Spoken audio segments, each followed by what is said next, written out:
they're going to approach it either. I mean, depending on the department, depending on, you know, who the supervisor is, depending on how the driver is driving, the type of vehicle he's driving, the conditions, you know, sunny day today, but sometimes they're in rain.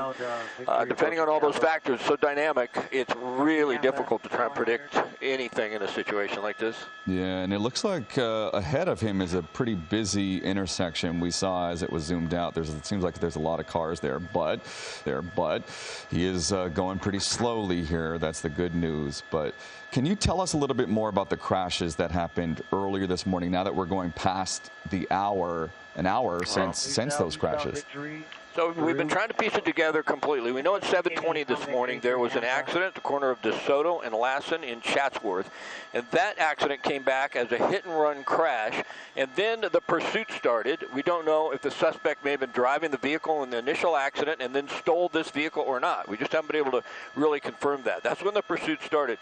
About 20 minutes after the pursuit started, there was another accident at Sherman Way in Corbin, then the Canoga Park area. We don't think there was a lot of damage in that crash. We saw a little bit of damage. There's another spike strip they're going to try here. You can see the officers trying to get in position. I think they might be a little late, but maybe not. And you can tell when the suspect's driving this slow, he's just coming up on this right now. I don't think they're going to get position in time. No, they have not. They didn't quite make it. When they're driving this slow, the suspect can see them. And it makes it much more difficult. But getting back to after that initial accident, a stolen vehicle pursued. We believe this may be stolen. We don't know for sure. There was another crash. It wasn't a violent crash. There was only a little damage to the front of the vehicle. And that makes sense because the suspect hasn't been driving at a very high rate of speed. I think it's 4 times they've tried a spike strip. They've been on surveillance mode. They re-engaged, went back into a pursuit on the ground. During the whole time, they've had the LAPD helicopter overhead. Slow rate of speed right now on Victory Boulevard. Headed eastbound, stopping from time to time, extremely agitated, and we are hearing now from police. They believe he's driving under the influence of something. And it's interesting, the whole spike strips and how they strategize in order to get into the right place at the right time. In that last attempt, they were there too late.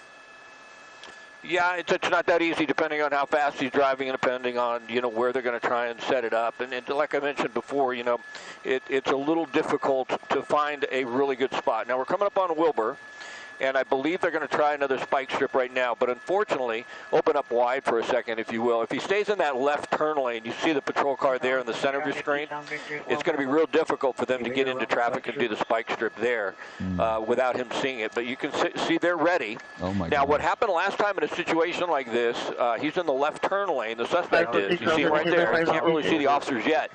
Last time this happened, he did a U-turn. But there's not a lot of room for a U-turn right here. I don't know, pulling that trailer, if he's going to be able to make a U-turn in one turn. So now is the moment of truth. What's the suspect going to do? He's going to continue forward. If he does, they might be able to get him with a spike strip. If not, he tries to turn around. He might get stuck there. I'm not sure he'll be able to make that in just those 2 lanes. So it looks like he's seen the officers. The officer's getting ready to throw out the spike strip. And there he goes. He's going to be able to get in front of him here, though. There he goes. Oh, not quite. Oh, my goodness. Just missed it. Oh. Just missed it. He might try and re-engage it again if he continues there, but yeah, so close. And now, you know, some more erratic behavior. I guess he's going to go northbound here on Wilbur. So they almost got it there, Tony, and you could tell the LAPD officer's a little hesitant. He really doesn't want to get right in front of this guy, and you can't blame him. Exactly. I mean, he's close as it is, and even though he's going slow speeds, I mean, you never know, like you said, when they're going to speed up. Not only that, I mean, you know, they don't know. They probably know who this guy is. I don't know for sure. If he's an employee of the company, they know who he is. But if he's not, they probably don't know who he is. But they've seen our shot. The helicopter's seen this guy.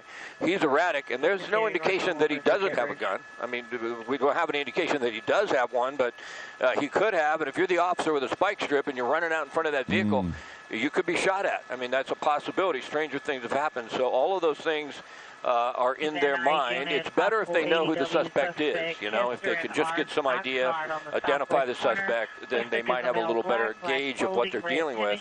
But we don't know if they know that or not. I'm assuming if this individual's an employee of the concrete pumping company, Atomic, they know who he is. Yeah, but despite all of these attempts to you know, with the spike strips to stop him, he's still going at a slow rate of speed. So that's what's interesting to me is he's not speeding up. That's a blessing. Yeah. That's a blessing because with that vehicle and that individual being under the influence of something, if he was driving around these corners at 60, 70, you know, somebody get hurt or killed, that could be possible, if not inevitable. So it's a blessing that he's driving at a slow rate of speed because we're really not seeing that, you know, fear factor we get in some of those pursuits. When we look at these things, we're like, oh my goodness, somebody's going to get killed. We don't see that with this one, but you know, they can't just let this go and not follow it. They're back into, it appears, just a tracking mode. Although we're hearing now it's about half a mile up ahead at Wilbur and Sherman Way. They're going to try another spike strip. So hopefully they'll be successful this time. If they can get the tires flat on this vehicle, it's so heavy, it'll go right down to the rim. And if he makes a turn here, see the spike strip they had set up was about, I don't know, 3 blocks north of here. Now that he's made a turn onto Van Owen, that spike strip will not work. So now they're going to put a radio call out and try and set up another spot where they can try it. But if they're successful with it, this vehicle, you know, so heavy, I think it'll be down on the rim in no time. Wow. This is now going on over, what, an hour and about 20 minutes or so at this point. And he has not been going erratically, fortunately, but his behavior in the... You know, what's interesting, though, is that his behavior in the vehicle, from what we've seen, hasn't been as erratic as it was earlier. Because before, he was moving a lot, like, throughout the whole time. It seems like maybe that's wearing off, that behavior. Maybe. Hopefully. Yeah, hopefully. It seems like it comes and goes with this guy, though. You know, you'll see a pretty erratic behavior, and then you'll see him kind of calm. So, yeah, you know, hopefully whatever he's under the influence of is wearing off a little bit, and he comes to his senses. You know, just a matter of, like, how long could this thing go? I mean, I'm you know, just guessing, but, you know, probably can't get more than, what, about 6 miles a gallon out of that vehicle. It's pretty heavy. It's towing something that's heavy. It probably has a pretty big fuel tank, but they probably talk to the company. They probably know how much fuel's in it. I believe LAPD would have that type of information. They'd want that. And so they may have an idea. Looks like we have another spike strip set up. This is going to be on Reseda Boulevard, I believe, and back at Van Owen. So they'll have another attempt here to try and get a spike strip. You see the suspect, we lost him for a moment there behind the trees, but he's headed on Van Owen towards Reseda Boulevard, and we'll see what happens here in just a moment. What is this, the 5th attempt at spike strips so far? At least, yeah, at least. Okay. So, and he stopped. So, you see him there, he just stopped, he's looking ahead. We'll push in to see how erratic this guy really is. If did he move away from the wheel for a moment? We saw him grabbing a bunch of stuff out of the back. And, yeah, Tony looks a little bit more calm than what we saw earlier, that's for sure. But from time to time, he just really starts reaching for things, jumping up and down in his seat, weaving back and forth, putting his hands in front of his face, putting his sunglasses on, taking them off, throwing them. He had a bottle in his hand. It looked like apple juice. He threw that out the window. Open up a bit, Marcel. I think we're coming up towards that spike strip here. If he continues, not too far. I think it's going to be right down at that intersection right there. Yeah, you see the patrol cars. So do they have them on both sides? Yeah, look at that. Turn it down a little bit. We may have a Chiron there. They're on both sides. So hopefully they'll get him this time. He won't have much of a choice. It'd be hard to get around both of these with both sides of the street, and turning around with that vehicle is going to be really difficult. If they can get him past this one side street that he could turn on, if he doesn't see them, then he has no choice but to either turn around or continue to the intersection. They might be able to get him this time, but he's pretty erratic, Tony. From time to time, he just starts jumping up and down inside the truck. Yeah, and right now he looks frantic. It almost looks like he's looking through a backpack or something, trying to find something that he needs. Hopefully it's not a weapon or anything, but look, it almost feels like he might think about getting out, being prepared to get out and run. Oh, he's looking out. Yeah. He just can't sit still. I mean, that's got to be the drugs, right? I mean, the guy just cannot sit still in that vehicle. We haven't seen a moment that we followed him that he was able to be relaxed. He's always fidgeting, perfect word, jumping around. And we're coming up on this intersection, and unless the suspect turns into what's like a gas station, if he doesn't see the patrol patrol cars and continues. They may get on the spike strip here, but he does have an opportunity. I see. There's some road work up ahead, too, that forces him into one lane. Great catch there, Marcel. You see that road work right there? That's going to force him into one lane. And past the intersection, come to the intersection real quick. You can see where the road work is and even more of it. And he's going to be forced into that lane. I think they're going to get him here unless he sees them and turns into that gas station. Yeah, they're trying to hide to make sure he can't see them. But if he does notice them and he gets into that lane and he can't get out of it, I think they're going to get him right here with a spike strip this time. Fifth time's the charm. Yeah, I mean, and this is the first time that it looks like they have, on both ends of the intersection, two different officers that will try to trap him. Yep, both sides of the intersection, they're hiding. They know this guy's MO right now. Each time he comes up towards something like this, he's able to swerve around, and he drives so slow. So if he turns here, he's going to get away from it. If he doesn't turn here, I think they got him. And there you go. It's going to be really difficult for him to get past this. There you go. They're going to get him. They got the right front. And there's another one here, so they're going to throw out another one right now, I would imagine. No, he missed. Oh, it looked like he missed on that one. But I believe they got the right front. I believe they were worried about him coming into oncoming traffic there. And there's more road work up ahead. Got to get in just the right lane. But we're going to get around to the other side. I'm pretty sure they got that right front tire, and that's going to make a huge difference in this pursuit. And I don't know if you noticed, but it looks like he changed his shirt. He's wearing now like a gray or white long sleeve shirt instead of the black one. Yeah, or took the sweatshirt off if he had one. Oh, yeah, it's a T-shirt. Yeah, I'm not certain about that. Let's see if we can get around the other side and see if that tire is flat. It'll take a moment, but once that goes flat, you know, I mentioned this is a heavy vehicle. That tire should come off fairly quickly and be right down to the rim. And then it would be much easier to put out a second spike strip because he just won't be able to maneuver it. And maybe, hopefully, they got both right front and the right rear, but it didn't look like it to me. But hopefully got that right front, although it appears from this angle still to be inflated. It's kind of moving around a little bit. Yeah. It's hard to tell from this angle. Hard to tell with the shadow, but I think it. No, I think it is. I think they got it. Yeah. It looks to me like they got it. On Etiwanda, slowly traveling southbound, stopped for a moment. And what we're going to see also, if that tire is flat, we're going to see some erratic moving in the front of that vehicle. It's just going to start to swerve a little bit. And now right in the center lane there, we're in somewhat of a residential area. That's not good. And maybe now that's a pretty close call there. Now that the spike strip, if it did work, hopefully it doesn't make the suspect more desperate and just start driving it at a higher rate of speed and then have less control of the vehicle. Or getting out and running could also be another possibility. But yeah, that'd be good. Looks like we're trying to zoom in on the tire to see if it is in fact. I mean, we both saw it, right? Like that spike strip was definitely on that front right-hand tire there. But we do have video showing a previous attempt. I think there were, 5 or 6 attempts with these spike strips that were put out. The last one was 2 officers on both ends of the intersection, but the one I think we're showing, this one shows that one of those attempts prior to this that was unsuccessful. I mean, that's a hard maneuver, but they train for this, right? Oh, of course.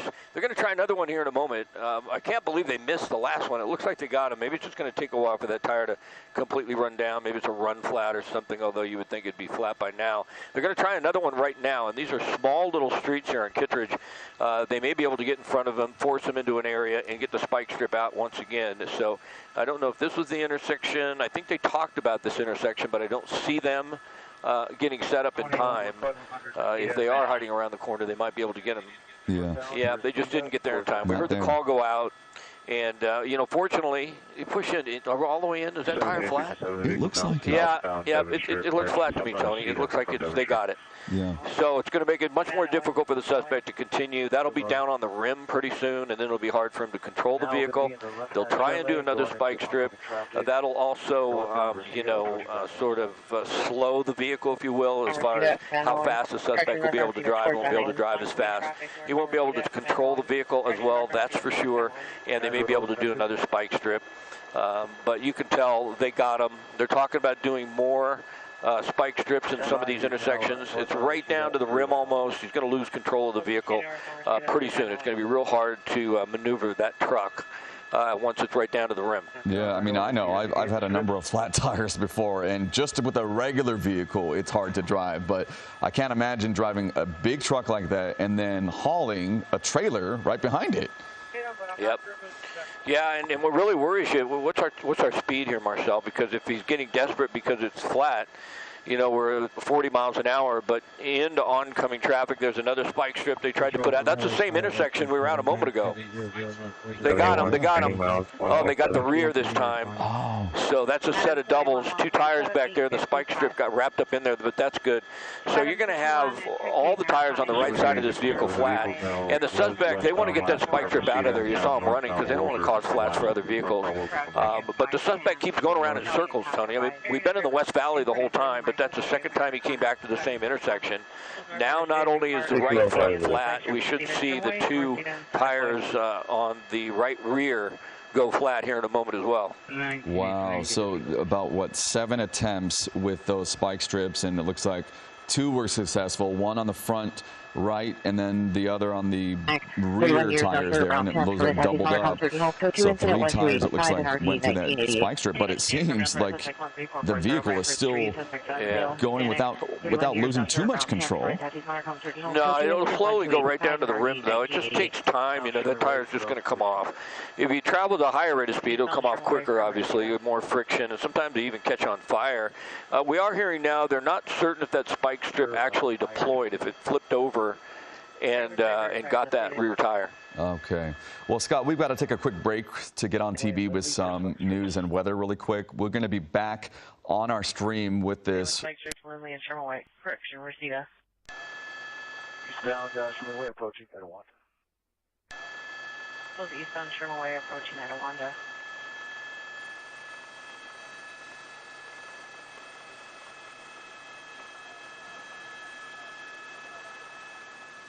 All right, copy. Sherman Way approaching Etiwanda. Slow down. Roger, stand by. Sherman Way approaching Etiwanda, slowing down. Sherman Way through Etiwanda. Great. Close eastbound Sherman Way through Etiwanda. Oh, they got the driver's side rear. The left rear.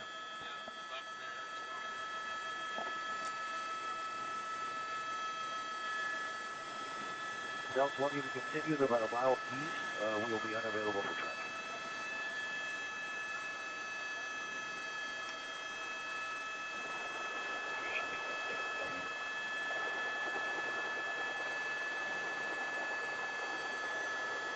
Roger.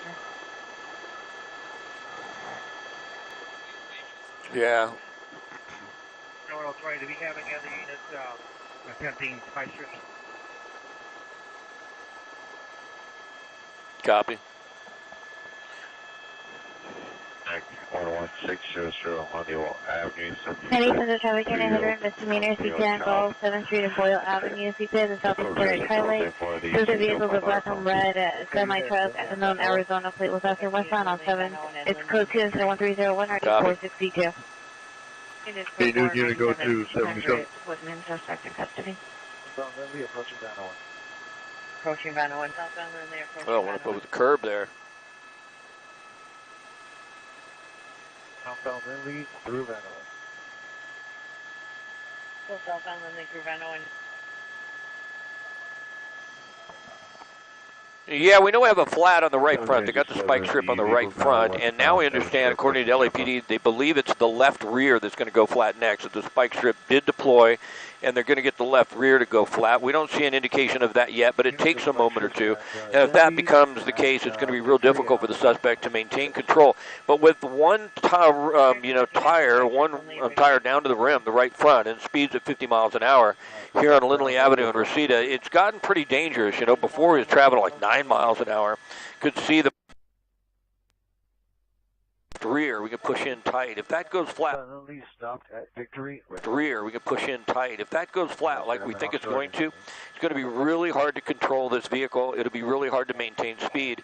And it does look like slowly it may be going flat, but unfortunately, Tony, we're seeing higher rates of speed, the kind of thing that really concerns us in pursuits like this because of the danger to the public. So you got a flat tire, maybe two, you've got this big truck pulling a concrete pumper trailer, and you've got speeds almost 60 miles an hour on Lindley Avenue and Reseda. The influence of something, according to the LAPD, and a more and more dangerous situation, you know, coming to fruition here as we watch this.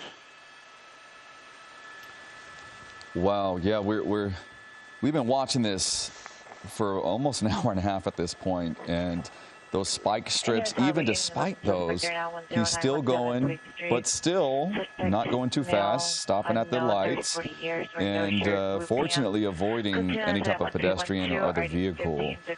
That's been the best news of all of this. But his behavior, he went from that black long sleeve shirt to this white T-shirt. He's taken his sunglasses on and off, grabbed items in the vehicle, looking for his backpack, and looks like he's just has no plans of stopping, despite all of the attempts. There were, about 7 or 8 attempts to use the spike strips, and now he's being flat, Scott. Yeah, you don't see it in the shot. The right front for sure is flat. It's right down to the rim. We did hear, though, that they thought on the last spike strip that they threw out that they got the left rear, but I don't really see that the left rear is going flat, so that may not be the case. So they just have the right front, from what we can tell at this point in time. Staying in about the same area here on Victory Boulevard in Tarzana. We've been mostly in Tarzana, Canoga Park. It all started up in Chatsworth about 7:20 this morning, and it hasn't been an extremely high-speed pursuit, but the suspect's been very erratic, fidgeting inside there. As we mentioned earlier, they say under the influence of something, and that the suspect just can't sit still. And when he does come to stops, though, if there's a pedestrian out, he seems to try and engage them. He's like, hey, come here, come here. There's going to be another spike strip, we think, right here at this intersection. There you go. You see the patrol car, and you see what they're going to do is try and hide until the last moment. If they can get the suspect to stay in that right lane and continue towards that intersection. He's in the center lane right now, but the right lane would be better because you can't get too far around that. Although he does appear to be a little hesitant, as if, hey, this happened to me last time in a construction zone, and that's where you got me. So it's difficult to get the spike strip out when the suspect's driving this slow. They really don't want to run right in front of him, but they are going to try another attempt here. One worked. The right front tire is flat, and they're hoping to get another one so they can get this pursuit to come to an end. Yeah, this is going to be an interesting moment here. And Scott, I do want to bring in Irene Cruz. She's going to help with our coverage here. And Irene, you've been watching this too, huh? Yeah, I've been watching this for a while, and it's been going on for more than an hour now. So it's been very interesting to see how his behavior has been changing. I mean, he's been a little bit erratic inside the vehicle. At one point right now, we just saw him kind of fidgeting with some clothing. It almost looked like he wouldn't stop moving at one point. So it's interesting to see how law enforcement is going to go about this, because they have been deploying those spike strips. It hasn't necessarily been working to stop the vehicle. We do have one flat tire here that we're seeing, but it looks like he's still, again, moving around inside that vehicle, so we're not quite sure what he's going to be doing next. But also a question I have, since he's been going for a while, is that how much gas really is in this truck, and how much further can this person go? And it looks like he just put on that black shirt again, the long sleeve shirt, and Scott looks like he's approaching those spike strips. Yep, coming up on another intersection. You see the officer trying to get out probably about right now. There he goes. He's running out in front. He really doesn't want to get right in front of the guy. He wants to throw it out there. Nice job. Wow. And he hit the same. Oh, get the back. Get the back. Ah, they got the back this time. It looks like that one deployed. It would have been nice if they got both of the front tires. They already had the right front, but they, it appears, once again, after about 7 attempts, 2 have been successful. It looks like that one was successful to get the right rear tire. And, you know, slowly but surely, you mentioned, Irene, the gas mileage. It's hard to say, you know, it's not going to get much, and it's hard to say how much fuel is in it. I have to believe that LAPD's talked to the company. They know about how much, but the gas mileage and the time that this guy can keep going goes way down when you're driving on a rim and not a tire.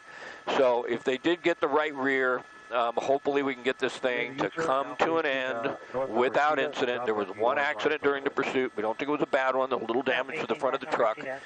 We believe that could be stolen. We haven't been able to confirm that. It might have been stolen after a traffic accident at 7:20 this morning up in Chatsworth at DeSoto and Lassen.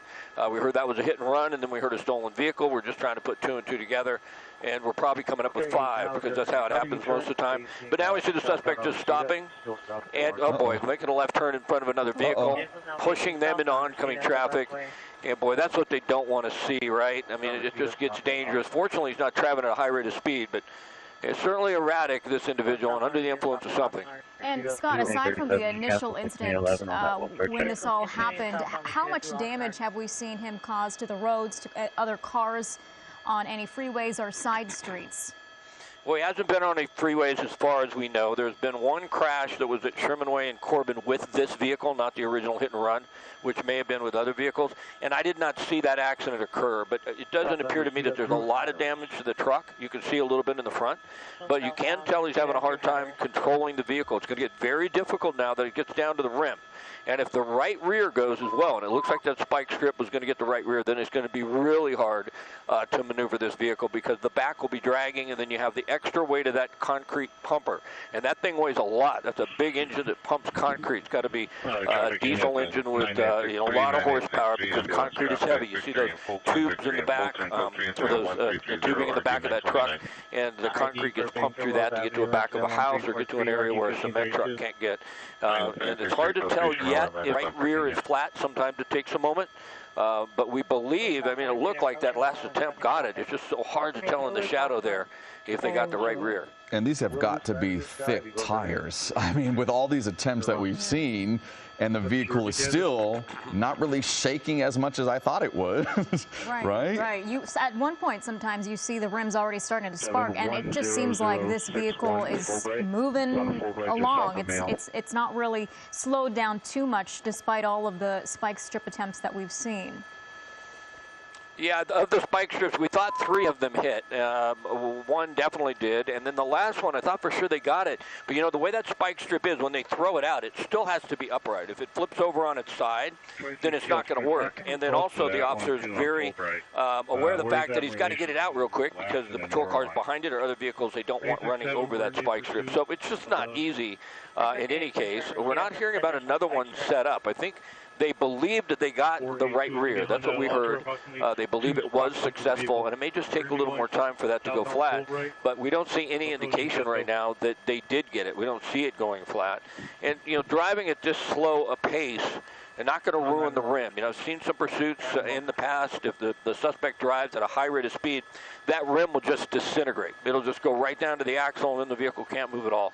But you could probably keep going like this for some time, but you certainly can't go very fast, and then you do lose some of the ability to maneuver the vehicle. What scares you is if he does get the vehicle going at a pretty high rate of speed and then does not have control of it, we could see an accident, and it's just what we don't want to see. Yeah, that is very scary, and as we got that close-up shot of that tire up front, you can see that he's basically on the rims here. A lot of damage on this truck. Scott, can you give us some context? I know that we have seen a lot of the spike strips deployed.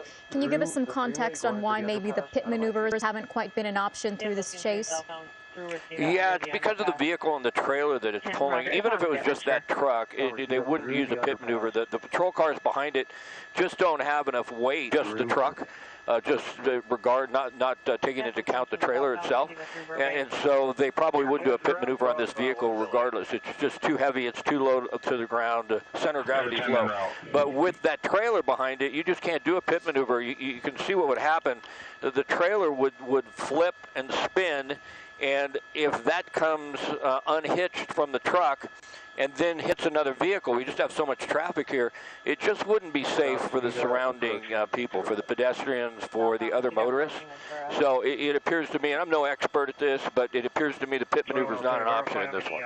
All right. And if you're just joining us, this is a police pursuit that started at about 7:20 after a crash that was believed to be a hit and run, possibly involving a stolen vehicle, and then the pursuit started right after that. Another crash happened about 20 minutes later and there was minor damage to the truck that we're watching here. And Irene, this is an atomic concrete pumping truck. They're based out of the San Fernando Valley. They've been serving LA, Malibu, and Ventura since 1985. This is according to an Instagram page here. And we've been watching the police throughout those spike strips, a number like 8 attempts or so. Some have worked, some have not. And I'm just joining in on this coverage here.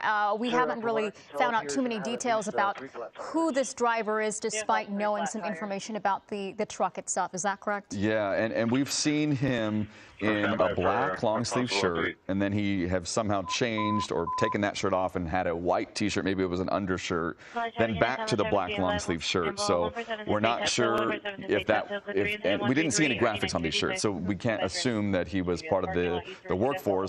So saw some construction workers earlier. Construction workers earlier that were wearing shirts with the vest on top of that. And we want to go back out to Scott Reif now. And Scott, we kind of touched on this a little bit earlier with the fuel left in this vehicle. Are we getting any sort of information on that? No, I don't think that we are. I don't know that we will. I'm sure the LAPD has that. I'm sure they've talked to the company. What we're seeing now, though, with that right front tire down to the rim, it's becoming extremely difficult for the vehicle to get going, right, to really get going at any rate of speed.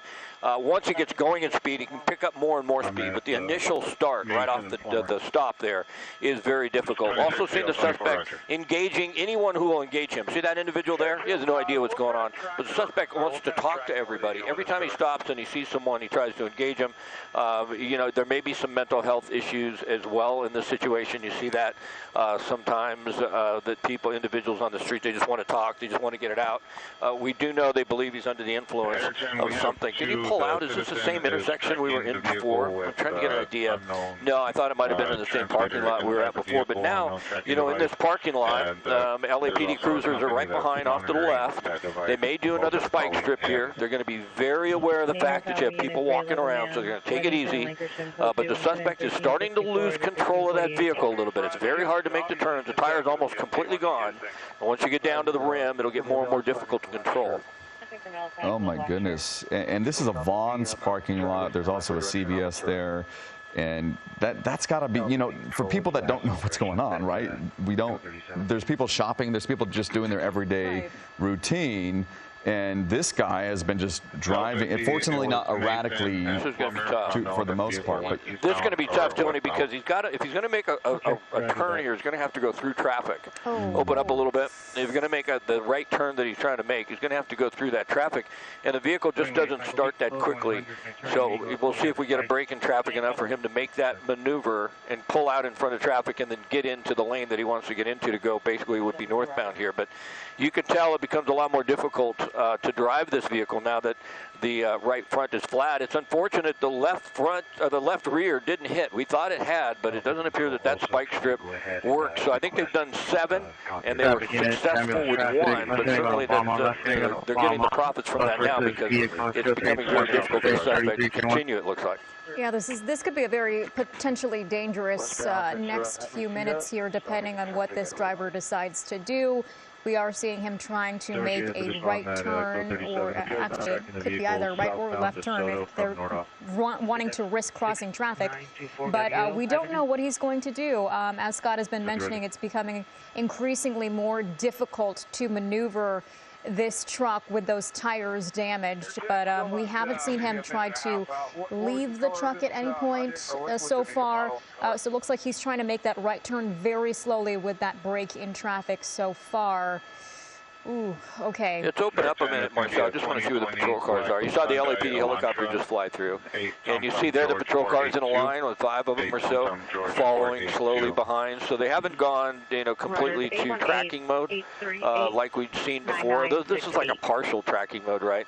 The suspect can barely see these guys. So it wouldn't surprise me if they're in what they call a tracking mode because they're just not letting the suspect see them, giving the suspect maybe some false sense that they're not behind him or they don't know where he is, because we do see him looking out the door all the time, looking back, engaging people on the shoulder, and just fidgeting, jumping up and down inside there basically, just can't sit still. You can tell it really appears that he's under the influence of something, but they backed off a bit.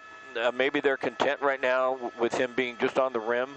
for him to drive until that vehicle is just not drivable any longer. At some point in time, more than likely the rim will collapse, and once you're down on the axle, then you're not going to drive at all.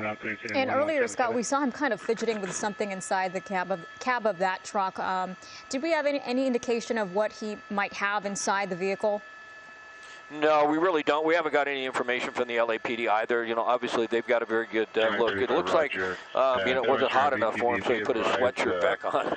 We saw the sweatshirt on, then we saw him take the sweatshirt off, and now we see him put the sweatshirt back on. There's another spike strip. Looks like he got around that one, though. It didn't appear to me that they were able to get him with that one.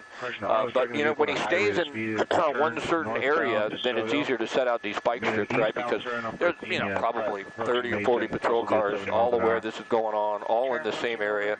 And they've got the patrol cars with the spike strips in this area for this specific reason right now. So they can throw them out. I'm assuming we're going to see more of that until they get more of the tires flat. And then that will end this. Irene, we saw him throw what appeared to be a jar or a bottle of apple juice out the window. He was drinking something, but no indication as to what might be in there. There was a vest Tony was talking about. We were speculating, you know, if he does work for that company, maybe that vest is, you know, something he puts on when he gets to the job site. That's just pure speculation, though. We have no idea. We did see the vest inside there. We've seen him, you know, with the dark sweater on and take it off and now put it back on, and it's gotten warmer. So, you know, you're obviously dealing with an extremely unstable individual here. There's no doubt about that. Let's talk about the strategy of using the spike strips. We have video from earlier showing one of those attempts. I mean, there were 7 or 8 attempts. Only a few, it looks like, or maybe just one was successful with that front tire. But it is so, as you can see there, it's so difficult to try to get into the right place at the right time without putting yourself in any type of danger as an officer. But you were saying, Scott, that like it has to be a certain angle, like if the spike strip can land on its side or on upside down and therefore not work? That's correct. I mean, it's got to hit. We saw it hit the tire. We saw the tire roll over it. It didn't work. It didn't engage properly. So they've got to get it out there, and they've got to get it so the spikes are sticking up in the right way, so it doesn't just roll over it and not puncture the tire. But it's not easy when the suspect's driving at 6 to 7 miles an hour, and he almost comes to a stop at every intersection. If you can imagine if he's doing the speed limit of 45 or 40, whatever it is in this area, and then they hide and they throw it out real quick, if they could stop traffic behind them so that don't give other people flats, it'd be much easier. But in this situation, open up. Is there another spike strip here? Because a lot of times when we see him stop before an intersection, he believes that there's going to be a spike strip there. It's sort of tried so many times. Now, we don't see them, but you can tell what his strategy is if he has one, and that is, okay, oh, is the door open? Is he going to get out? Let's push on in. It's the first time we've seen the door open, and hopefully he just gets out of the vehicle. Unfortunately, that's not the case. Yeah, he's continuing to drive. They did deploy a spike strip maybe about 3 or 4 minutes ago, and it was actually fascinating to see how easily he was able to maneuver around it, considering the damage to his tires. So he's still able to get around these surprisingly well. Yeah, he's aware that they're putting spike strips out. There's no doubt about that because he slows down at every intersection. And I don't know if he's traveling this slow because he's having a hard time getting the vehicle moving or if he's just traveling this slow because he wants to do that. But it's going to be very difficult to accelerate when you have one tire down to the rim. And as I mentioned earlier, what happens is there's so much weight in this vehicle that as time goes on, if he continues to drive just a little faster than this, lots of times we'll see the tire will come off completely, then you're down to the rim. The rim sometimes even starts to spark and catches a fire. Usually have to be traveling at a high rate of speed for that to happen. And then eventually that rim just gives way. I mean, you can't drive on the rim forever. It'll snap, it'll crack. And once that happens, the vehicle's pretty much can't be driven. And look at that. You see when he hits the brake? Ooh. So when things like that happen, it's just a matter of time before that rim's going to give up altogether. Yeah, and if you're just joining us, we've been watching this chase. We're now approaching 2 hours since an initial crash that was possibly a hit and run. Again, we're still trying to get more details on this from police, but it was possibly also a stolen vehicle. We don't know anything about the the driver of this truck here. Not sure if this is an employee of Atomic Concrete Pumping or not, but that company is based out of the San Fernando Valley. This chase has been going throughout the western portion of the San Fernando Valley, and it's just really interesting to see this continue now 2 hours since that crash, and still, despite all those attempts with the spike strips, he's still going. Yeah, and his behavior has been a little bit off. I mean, he has not been able to stop fidgeting inside the vehicle. He's been putting on a sweatshirt despite the heat, taking it back off and putting it back on again, and continuing to drive despite the damage to the tires. And we're seeing it get worse as he drives along with the rims. As we are zooming here into the front tire, you can see how blown out it is. Yeah, you could tell it's also getting much more difficult for this vehicle to continue to move. I want to show you out. It's too far. I won't pull out that far. But if you go about a block and a half away, you've got a half a dozen patrol cars. And I think what they're trying to do is just stop some of the traffic on Ventura Boulevard so people don't drive up next to them. It's inevitable. You can't stop all of it. But you see on the left side of your screen right there the patrol cars. So they're trying to stop traffic on Ventura going westbound. But they're trying to keep as many people away from him as possible. And then they want to be right behind him if this comes to a stop and he makes a run for it. They'd like to get him into custody, but you know, obviously it's getting more and more difficult for the suspect to continue down on that one rim at this point in time, and it's inevitable at some point this is going to end. And you know, we've been watching it now, as you mentioned, for 2 hours. There was one traffic collision, but we don't think anybody's been hurt. And as far as danger, that left rear, that would be nice. That's what they were aiming for. This vehicle's going to have a real hard time going anywhere fast. And, you know, it doesn't appear the suspect has any indication he's just going to give himself up. I mean, unless maybe the drugs wear off, if that's what this is all about. But it's going to be tough to keep this going if they did get that left rear tire, and then the right front is already down to the rim. But we just hope this ends without incident. Nobody gets hurt. As of right now, we don't think anybody's been hurt in this 2-hour-long pursuit, except for the initial accident that we don't know a lot about that happened at 7:20 up at DeSoto and Lassen and Chatsworth. We don't think, or we don't know for sure, but it may not be this was the vehicle involved in that accident. This vehicle may have been stolen. Pure speculation. We're just trying to piece things together. We don't know for sure, but we just know it was a hit-and-run incident. And another factor that you've mentioned is running out of gas. I mean, he's been going for about 2 hours. We know vehicles that are this size, they can't, you know, they fill up often. Yeah, so it'll be interesting. That trailer. Yeah, he's been dragging that trailer. It's a heavy vehicle. He hasn't really been able to make too many turns in the past few minutes or so because of the damage. So he's just been going for a straight shot this whole time. And as we just mentioned, as Scott just mentioned, we are starting to see that vehicle start to swerve. How much further this truck can go is the big question. Yeah, let's hope not much further, right? That's enough of this. We just, like I said before, I mean, you follow these things. There's no rhyme and reason to them ever, but you just don't want anyone to get hurt. We're on Ventura Boulevard headed westbound into the Woodland Hills area, coming up on Winnetka. For the most part, the entire time, started in Chatsworth, it's been in the Woodland Hills, Canoga Park area for the most part.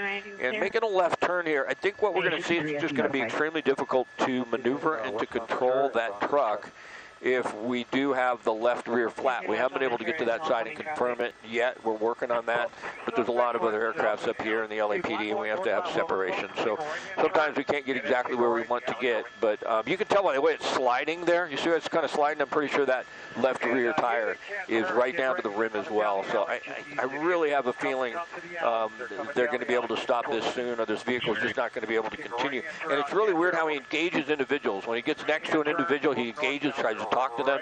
And I don't know what these two people are doing right here in front of him. If they really think they're trying to intervene and stop traffic, that's not a good idea. I don't know if that's the case, but look what it did to the suspect. It just made him speed up. Let's push into that and see if they got it. It's really hard to tell. Did they get maybe a tire on the trailer as well? Hopefully they got that left rear. It looks like it might be going down slowly, but it's just so hard to tell. And they may have just got the inner one and not the outer one. I think there's two tires on that double rim there. But you could tell when those individuals tried to stop him, he took off. And now you see somebody next to him. It looks like they're filming him. Yeah. So I tell you, when these pursuits, yeah, they go on for a while. A lot of people want to get out and get involved, and it's not a good idea. Yeah, it's definitely not recommended that you engage with the vehicle in this pursuit. Then when we've seen... If you have a citation about nothing, that could be the case. But unfortunately, even though we heard good. 3 or 4 vehicles do the window. We don't know exactly what or what else this person could be hiding in the cab of this truck. So again, I would just like to emphasize that if you ever come across a situation, engage with a pursuit like this. So Scott, we're still seeing him driving straight along, waiting for him to slow down, but it doesn't look like we're seeing any signs as of now that he'll be making any stops. No, slow rate of speed. He's continuing on. We don't see a flat on that left rear like we thought we would. And if that was the case, I really thought that maybe this would come to an end pretty soon. But with just the right front and driving at this rate of speed, he could probably continue on for a long time. I follow a lot of pursuits when they're on a rim and they're traveling at a high rate of speed. That rim does not hold up for long. But when you're just barely moving like this, you could probably go on way too long. And there comes a BMW again. It's the same knucklehead that was trying to get some pictures. But every time we see people out, this suspect really does try and engage with the individuals. Every time he tries to get some gestures going, tries to talk to whoever is on the shoulder. And in a lot of cases, when we follow these pursuits, and almost all of them, we see the suspects on the phone. This individual hasn't been. We talked about how erratic he's been inside the cab of this truck. Looking out, pointing down, gesturing at people, throwing bottles out, grabbing something from the back, looking at the tires, looking back at the police, and not for one moment does he sit still. So he's fidgeting, he's very nervous, he's, obviously, as you mentioned, according to the police, they believe he's under the influence of something. He'll make random pauses here and there in the middle of the street, which is also very interesting. Have you seen him try to do any dangerous maneuvers that put other cars or vehicles in danger? Well, we've seen a couple of close calls. We've seen him go into oncoming traffic, but it's such a low rate of speed. It wasn't like we were, thinking, oh my goodness, somebody's going to die here. He did make a couple of maneuvers and, pulling that trailer. The trailer went up onto the curb. At one point there was an accident during the pursuit at Sherman Way and Corbin. We haven't seen anything that really got our attention like, oh my goodness, because of the rate of speed hasn't been that high. But, that's no indicator that might not happen here sometime soon if this individual gets desperate or more desperate. But it looks like that right rear tire, or I should say the left rear tire, the one on the right side of your screen. I don't know. It doesn't look like it's going flat to me. If it is, it's doing it awful slowly. Yeah, it's in decent shape from what we can tell from this vantage point. Scott, let's go back over the attempts to slow this truck down with the spike strips. I know there have been multiple attempts.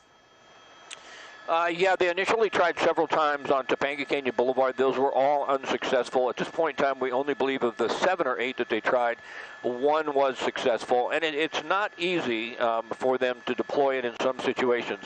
The first indication is when they missed it the first time, this guy is aware that they're trying to do it. So every time he comes up on an intersection, he drives slow. When they did it on Topanga Canyon Boulevard, he was able to maneuver around, and Topanga was big enough he could even make a U-turn when he saw they were in front of him. So he saw a lot of activity like that. LAPD has patrol cars in this whole area. We're in Woodland Hills right now on Ventura Boulevard. For the most part, it's all been on the West Valley. And more than likely, they're going to do some more spike strips. But the officers don't want to get right in front of the vehicle. And there's a couple of things they're worried about. He could gun it. He could try and hit the officer. He could just swerve towards the officer and say, I'm going to hit that guy. They don't want an officer to get hurt. Second, we don't know if the suspect's armed. We don't know if he can get out of the vehicle and open fire on the suspect, on the officer. So there's a lot of dynamics here. There's a lot of things going on that you can't predict. And so it's just not as easy as, hey, man, throw that thing out in front of the tire. It just doesn't work that way. You'd like to think it does. And, now there's another factor, and that's that people, the public, are getting involved. They're pulling up trying to engage this guy. And it just makes it harder for law enforcement because, they got to worry about the public as well. And now they're getting next to this individual who could be very dangerous. Yeah, there's a lot of moving pieces to this. I mean, the officers have to worry about their safety when they're throwing out those spike strips very quickly, and also making sure they don't give anyone else a flat tire. So that is a big worry. And then also having to worry about the safety of people who are driving next to this individual. It just makes this pursuit very, very difficult and challenging when you're worrying about so many different moving pieces. Again, we are on the right side of our screen taking a look at all the attempts that we've seen officers have with the spike strips. They've blown out a few of the tires of this truck. There's that BMW speeding up to keep pace with this truck. We've been watching them follow this individual for maybe 15 minutes or so, taking pictures of the person inside, filming while the driver of the BMW is driving themselves. So very dangerous behavior alongside this unpredictable driver in this truck trailer. Yeah, Irene and Tony, we just heard that they're calling for they're calling out SWAT, so they may bring an armored vehicle out, and they may believe that with the armored vehicle they can get in front of them. Did they just throw something out, or is that a piece of the tire? Look at a piece of tire. Yeah, something. You don't see it in the. Yeah, you don't see it in this shot, but the right front. We went to this side because we thought the left rear was hit with a spike strip, but the right front tire is gone. It's just on the rim. If you're just joining us, but we do understand that SWAT's been called, and they may bring the armored vehicle out to try and stop this. It looks like, though, if the suspect continues with what he's doing right now, he's not a huge threat to people out on the road, and that's good, because a lot of these pursuits we follow are just so dangerous, they scare you.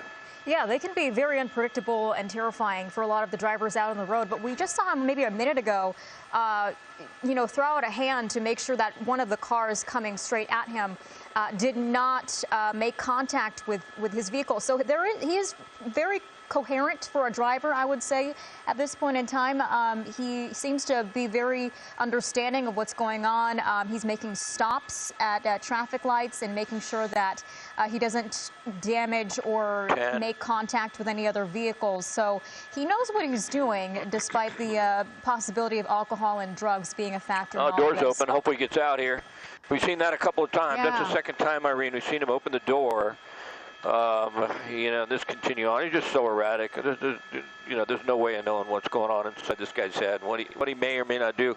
You can see by this shot, we're on Ventura Boulevard, just crossing Shoup and in the Woodland Hills area, but LAPD's backed off again. Like I said, they did call in SWAT, but I don't think that's going to be an immediate thing. I think that's going to take some time before they really get deployed and get out here, and hopefully it'll be over by then. But look at all the tread that's coming off. Ooh. It's almost gone completely, and then I think even at this speed, eventually that rim is going to collapse. And when it does collapse, it could start a fire. You see the smoke? Yeah. The cab could start on fire. That'll get them out. Or the rim will collapse, and once that happens, you just can't drive the vehicle at all, and it'll be over.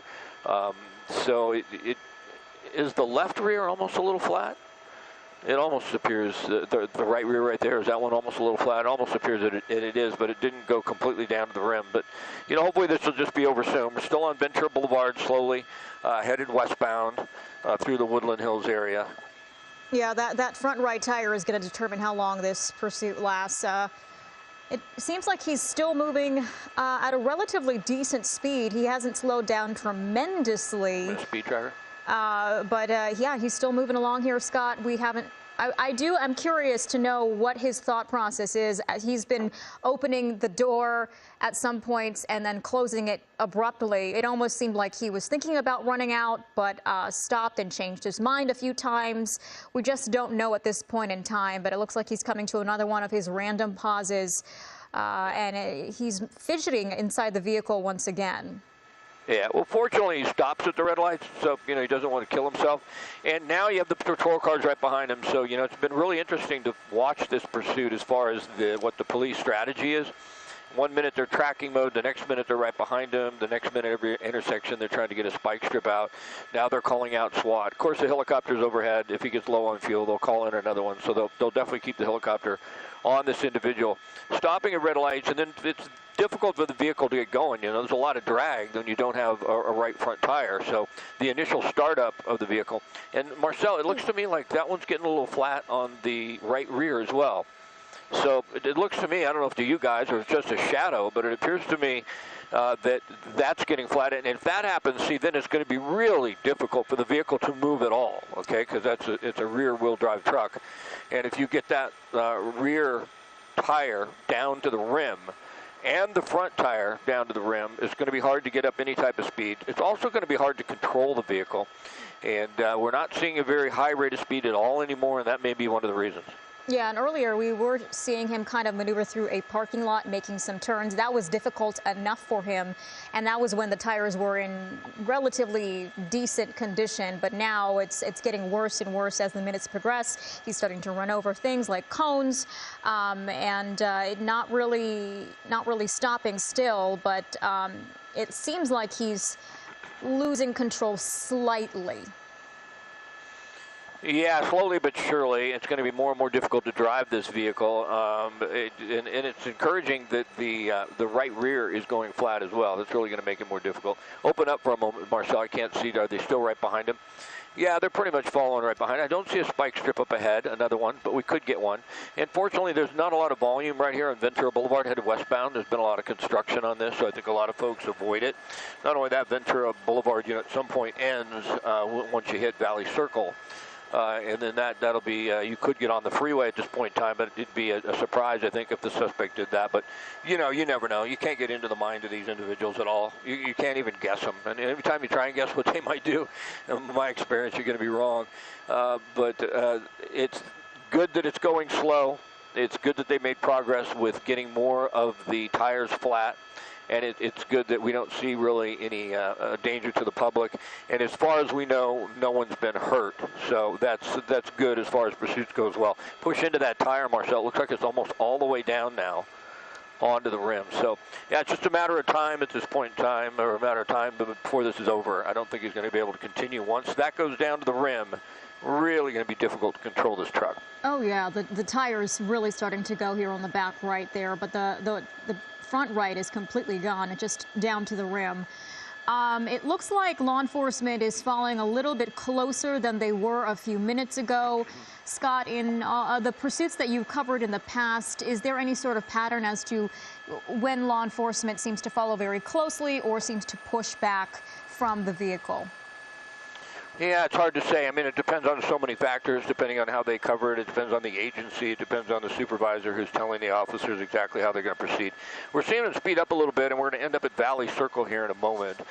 They don't have any units at Valley Circle. When we see higher speeds, though, like we're seeing here for the moment, that just means more pressure on those tires and the rims, and it could indicate they're not going to be able to control the vehicle. You see some swerving there. Not sure if he's doing it on purpose, but you can see having a very difficult time controlling this truck. Now, this is Valley Circle. If it continues with a right turn there, we'll be going back northbound, so back up into the Woodland Hills area. But we do have all the officers still right behind him at this point in time. And just to give you guys an indication, we have probably another 5 minutes maximum before we're going to have to break for fuel ourselves. And we're hoping he runs out of fuel before we do. Yeah, he has been going on for about 2 hours, almost 2.5 hours or so. Yeah. Right now, we are seeing his front right tire blown out. The rim is actually starting to create some damage to the street itself. If we can zoom out just a little bit, we've been watching a line being left behind that truck. So he's on his last legs here with this pursuit, but he's still chugging along. I mean, yep. We've seen him swerve just a bit, Scott. Yeah, we're going to try and get to the other side, and then we can get a better look at the two tires. The right front that's down to the rim, and then the other one you can see is about ready to lose the tire completely in the rear as well. And then it's really, 27 miles an hour, 30 miles an hour is fast when you're down to just rims and you can't control the vehicle. There's not a huge amount of traffic on Valley Circle right here. We're right in front of the high school. Fortunately, they're not in session. I don't see a lot of traffic in the area, but you can tell right down to the rim. We had some smoke coming out a moment ago. At the higher speed, you start to see sparking. Sometimes you'll see a fire start. You start to see that rim will just unravel. And like I mentioned earlier, when the rim does get down to the right down to the axle, it's over. You're not going anywhere. But it certainly has taken a long time. And we've got patrol cars, for the most part, still right behind him. It's right in front of the high school here on Valley Circle, headed northbound. But a pretty high rate of speed, considering it's just on a rim there. And you can see what I was talking about a little bit earlier, where him scraping his rims against the roads here. It looks like, oof. When he hits the brakes, one of these times, that rim is going to snap. Yeah. And then it's over, okay? Because there's so much pressure on that rim. You could see it when he hits the brakes. And, officers right behind him, they realize he's having a hard time maneuvering. He's got you see how the rim is turned there. He's trying to maneuver the vehicle, having a very hard time, and they're just hoping this individual gets out of the vehicle and they can get this over without incident. It's gone on long enough. Nobody's got hurt. Let's just get this individual into custody. The vehicle's having a really hard time accelerating. Once it gets up to 27, 30 miles an hour, it's not too bad. But getting to that speed, you can tell, is very difficult. Especially, it's a rear-wheel drive vehicle, and once it's all the way down to the rim on the back tire, it's going to be very difficult for it to get going. And a couple more slams on the brakes like that, slamming on the brakes, and that rim could just collapse. It gets down to the axle, and the vehicle's not going anywhere.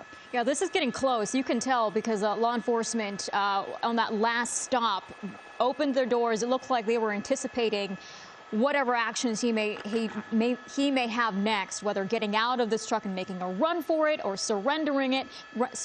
They are just getting ready. But this truck, it's not going to last much longer. And Scott, I know you have only a few more minutes until your chopper has to fuel up as well. So we're hoping that this will come to an end here shortly, but it's hard to tell. It certainly is. I mean, it could go, it could go on for another hour. One time I followed a pursuit of a Land Rover that went down to the rim on the 101 North, all the way up into Ventura, and I believe it drove like 100 miles on the rims. So if you don't drive too fast, you can go for a long time, but slamming on the brakes is going to make that rim collapse at some point. We do hope it gets over soon because our ability to cover it here is going to diminish probably. I don't know, we have 3 or 4 minutes, and then we're close to Van Nuys Airport, so it's easy for us to duck in there and get fuel. We don't have concerns, but once we get down to a certain point, we have to head that direction, and certainly we will. We did hear that they're going to call in SWAT. At this point in time, I don't really know what SWAT is going to do, and if SWAT's going to be activated, like to get in front of this guy. Maybe they're thinking that SWAT should be available if this turns out to be a standoff at some point. I really don't think that they would put an armored vehicle in front of this vehicle to try and stop it. I've never seen anything like that. But there goes the right rear, and when that tire comes off altogether and they're down to the rim, it's going to really diminish this guy's ability to keep going and to control the vehicle. As I look outside, open up out of your shot a little bit. So we're coming up here, I think maybe on Sherman Way. Is it Sherman Way or Platt, actually, on Valley Circle. It turns into Platt at Victory Boulevard. He's making a stop. There's an intersection here. There's 4 or 5 patrol cars behind him. Looks like he might be trying to make a right turn. We just don't know if it's making a right turn. He just can't control the vehicle, but it looks like a right turn now. Back to basically the same area where we saw most of this pursuit go. It looks like he's slowing down here, Scott. I know. Can't control it. Yeah, he cannot control this any longer. And there's law enforcement again right behind him. Patrol cars. They are getting ready to anticipate anything that he may do. And I know that we are going to need to break here in this coverage for the fuel for your chopper. So our coverage is coming to a pause here. So we appreciate you watching our coverage of this pursuit. We will certainly have an update on this for you later on our website, abc7.com, and our streaming channel.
and then getting going is going to be difficult. To accelerate is going to be nearly impossible when the back is down to the rim.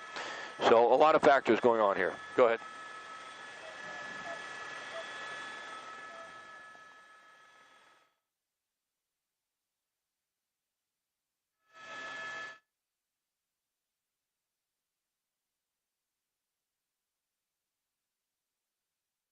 Okay, John, it's the news we need to hear. A new study shows getting 150 minutes of exercise a week is key to good health, but it doesn't matter if you exercise daily or you simply save it for the weekend. That's according to a report published in the journal JAMA. The study's lead author says if you can work out for 150 minutes in just 1 or 2 days, it could be just as beneficial as exercising daily. Most importantly, any activity is better than none. So we don't have to get stressed out about the daily run or jog or lifting those weights. You can skip a day and make up for it, which is, yeah, it's good to know. That's great news. Yeah, for all of us. Today, meanwhile, and this will help too, is all about hot dogs. Hot dogs, to be exact, it's a National Hot Dog Day. Yeah, whether you call them dogs, frankfurters, or wieners, they are a delicious American staple. National Hot Dog Day was first started in 1991 by the National Hot Dog and Sausage Council. Yes, apparently that is a real thing.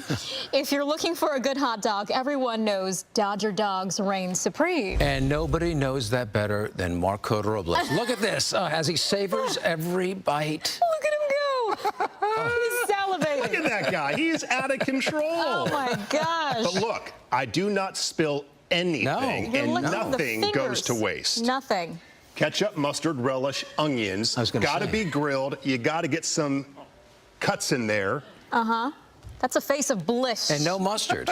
Oh, yeah, mustard, too. Is it mustard? Okay, okay. Yeah. Gotta love those Dodger This dogs. is on loop. It's great. Is it too early at 6:30? You know, we can watch this all day. No, we really don't. Absolutely not. And the debate we've been having, are hot dogs a sandwich? Yeah. No. No, they're not. I'm not They're sure. not. I'm not sure now. You mentioned meatball sandwiches, which are not so different than really a hot dog. No, I just can't. I can't see a hot dog as a sandwich, you guys. It doesn't make sense. Our producer Indigo just loves re-cueing that video. She was the mastermind. Let's look at that video one more time. We do not need to pull it up again. There we go. Yes. Oh, it's going to live in our brains We'll never want to eat hot forever. dogs again. A check of the weather forecast with Brianna Ruffalo. Get out of I here. love the reaction. Did we slow-mo that, or were you? We did. Yes, we did. Slow-mo Yes, that? we did. A good old Too bad we couldn't zoom slow-mo. in closer. A good slow-mo. We should zoom in. Slow-mo, zoom in. Oh. I love it. Let's just playing it watch again. this. No, Yeah. now it's getting morning. embarrassing. Oh, I would love to You watch weren't this all embarrassed the morning. first time? What's on your hot dog? What are your top?